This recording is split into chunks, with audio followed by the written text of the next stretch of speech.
Ciao. Countries. Now, when it comes to WeChat, that app is essentially going to be shut down as of midnight on...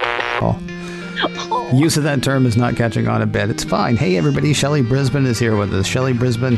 Oh, it's a parallel. Tell me I got that right. You did get that right. Excellent. Not the parallel and not parallels. Parallel. Please tell people what that is and where to find it and all that fun stuff. Parallel is a podcast about technology, and we cover technology with an accessibility-informed perspective. So I don't like to call it an accessibility show because then 4 people will listen to it. But I like to call it a tech show that includes accessibility as a major part of its perspective. And you can get that at relay.fm/parallel. Yeah, it's not, I mean, I'll give you another reason, not that you asked, but I'll give you another reason not to call it an accessibility show.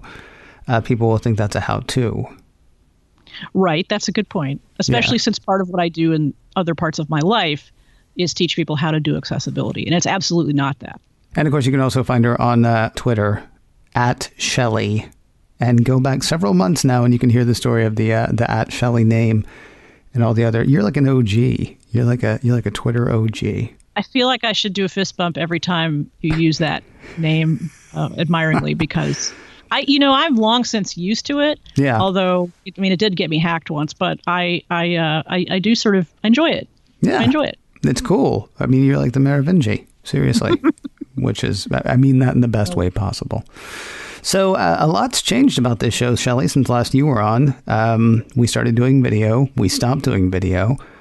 We've said goodbye to the album side, and I've created a feature for Monday. Of course, you already know about this, but I'll tell people anyway, in case, it's anybody's first time. On Monday, we say it's news to blank. Blank being, of course, the person who is on. Because my thinking is, I know the stuff that I'm interested in. I don't necessarily know what Shelly is interested in. Plus, bringing in other perspectives is a great way to, sort of broaden everybody's conversation. So when Shelly comes on Monday, I say, it's news to Shelly. And Shelly says, what's news to her is WeChat. So we've been hearing a lot about TikTok, and is it going to be banned? Is it not going to be banned? And there's breaking news even this weekend about that. And then all of a sudden last week, the stories about whether TikTok would be banned from the United States started to include TikTok and WeChat, which is an entirely separate platform from an entirely separate company. And it is a Chinese company, ergo it is probably reasonable that the administration would talk about them in the same breath. But it was new to me that that had been seriously considered. But the most recent development is that a federal judge has blocked the banning of the WeChat app from the app stores. And the suit was brought based on people in the United States communicating with Chinese family and friends back in China. And WeChat is a messaging platform, just in the way WhatsApp provides a lot of communication options to people who have international connections around the world. WeChat is that for people from China and who have connections to China. Mm-hmm. And so the federal judge has said there's a temporary ban on the ban, basically. So those apps are in the App Store. And it remains to be seen what will happen because federal courts have a lot of layers, and the administration probably would like to keep this going because it is separate from the TikTok thing. And I was just interested that all of a sudden it was like, oh, yeah, by the way, we're banning WeChat, too. Okay, see, that's interesting to me because I've been more aware of the WeChat ban than I have of the TikTok ban. Oh, really? Yeah, because who was it? Was it Ming-Chi Kuo? It was somebody who said, who's basically laid out, because it's been unclear the whole time when the administration said, right, we're banning WeChat. Everybody's like, okay, what does that mean exactly? Like, does that mean that Apple will not be able to offer WeChat here in the States to people who want to download it? Because if that's the case, who cares? According to Ming-Chi Kuo, you're looking at about a 5% hit to iPhone sales if they cannot offer WeChat for download here in the States, because a number of people do rely on it, as you say, to keep in contact with family in China. If, on the other hand, Apple is just not allowed to offer WeChat as a download anywhere, if they have to sever ties with iPhone entirely. It was a Weibo survey, which Weibo being the sort of Chinese version of Twitter, or the Chinese answer to Twitter in a way. It was a ridiculous number. It was like 95% of people who responded. And obviously it's a self-selecting group. They, saw the survey. They decided to go ahead and participate in the survey. And then we do still kind of have to question some of the numbers that come out of it because things are skewed, let's say, coming out of China. But it was an insane amount. It was like 95% of people or something said, right, I'd rather have WeChat than an iPhone. And so you were looking at not only a massive number of people giving up on the iOS ecosystem and dumping out of that service, and so there's Apple losing that services money.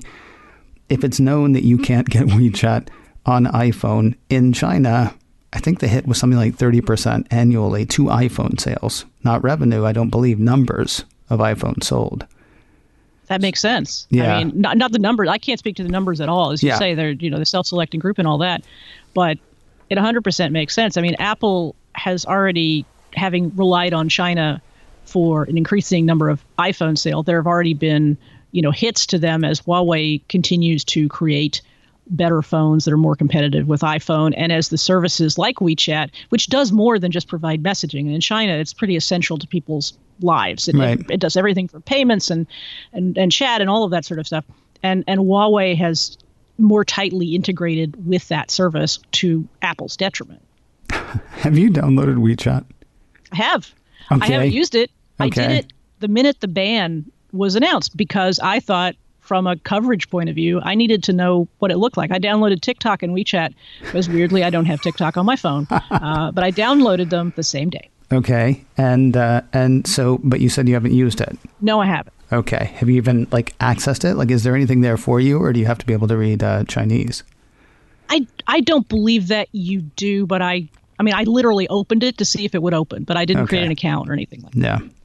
Yeah. Friday night, I think I downloaded TikTok, either Thursday night or Friday night. I can't remember which, because I didn't realize how close the ban theoretically was. And of course, now the ban's not happening. But I finally downloaded it because I figured I should know what people were talking about. And what was weird was my phone gave me the little cloud thing as if, do you want to re-download this?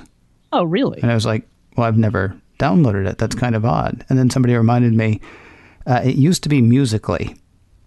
Right. Yeah. Oh, yeah. Yeah, so the app's still the same. They just renamed it TikTok. Well, the app's not the same. Obviously, it's grown over the years, but I downloaded Musical.ly years ago because I was trying to figure out what the heck was going on, and then I vaguely remember that it changed to TikTok. And so, yeah, the App Store and my phone were both still aware. No, you've had this before. You want it again? And I was like, yeah, sure. And boy, will that suck up a lot of time. No, you said you downloaded both. Have you played with TikTok at all? No, I mean, my thoughts were, and I want to, actually, I intend to play with TikTok. I just haven't gotten around to it. But my thoughts for downloading them were, because the ban was going to be, you can't download these apps anymore, but they potentially will continue to be available. What does that mean in terms of support for iOS and whether updates can go forward? I wanted to have it, and I also thought I was probably going to need to cover it and explain it next week. And I was compartmentalizing my life in such a way that next week was when I was going to check out TikTok and WeChat. Yeah, TikTok is honestly... Which I mean this week. Yeah, well, yeah, right, yes. Oh, because time is a funny thing. Time's a funny thing. TikTok is kind of terrible because you can just sit there forever. I think I limited myself to maybe 15 minutes, and there was some stuff that was really interesting and some stuff that I went straight by.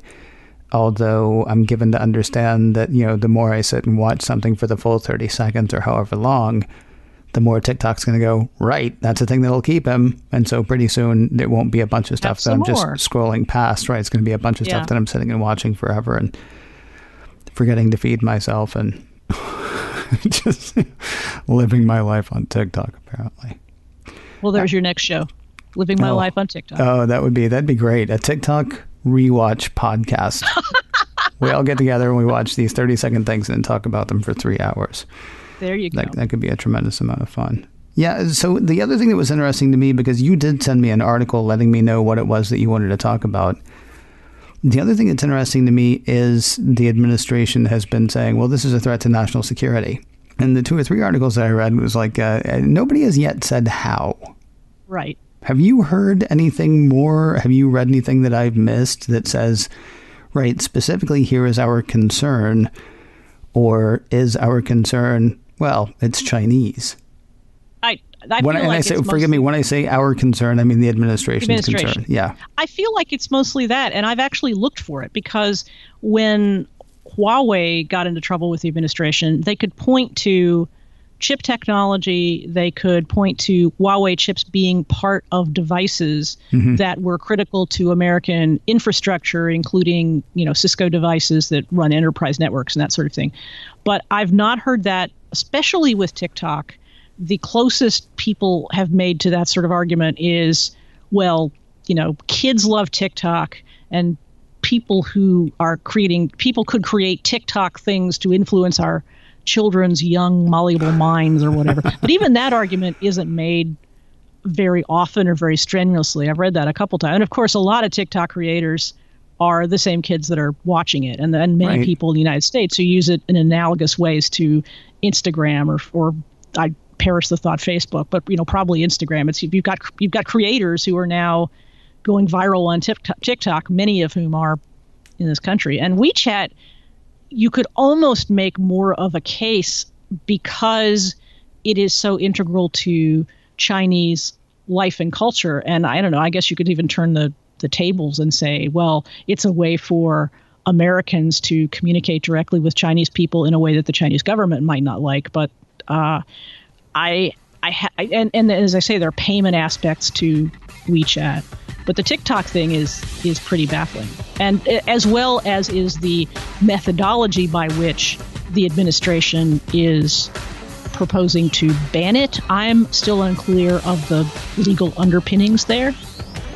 Yeah, bummer. Sorry, I'm not a lawyer, nor do I play one on TikTok. Oh, bet you could, though. That's your TikTok channel right there.